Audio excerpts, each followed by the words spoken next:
রাশিয়ার কাছে এমন সুপারসনিক মিসাইলস আছে, নিউক্লিয়ার মিসাইলস, যেগুলো শব্দের গতিবেগের চাইতেও 10 গুণ বেশি যেতে পারে। শব্দের গতিবেগ কত হার্টস বলো, তোমরা সায়েন্সে পড়ো নাই? তো এই শব্দের গতিবেগের চাইতেও 10 গুণ 20 গুণ বেশি যেতে পারবে কি একটা মিসাইল। মানে মিসাইল আবার আকাশ প্রতিরক্ষা ব্যবস্থা বলে একটা কথা আছে। আকাশ প্রতিরক্ষা ব্যবস্থায় ওই মিসাইলগুলোকে ডিফেন্ড করে দেওয়া যায়, ধ্বংস করে দেওয়া যায় আকাশেই।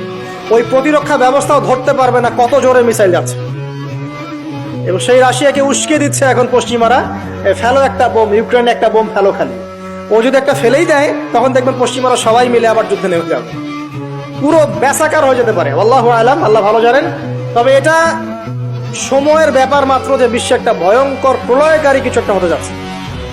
আমি বলবো যে ভবিষ্যৎবাণী করে বেড়াচ্ছে। ভবিষ্যৎবাণী করি নাই, আপনার বর্তমান সম্পর্কে জ্ঞান নাই বলেই বর্তমানকে আপনার ভবিষ্যৎ মনে হয়। বর্তমান সম্পর্কে আপনি অজ্ঞ বলেই বর্তমানের জ্ঞানটাকে আপনার কাছে ভবিষ্যৎ মনে হচ্ছে।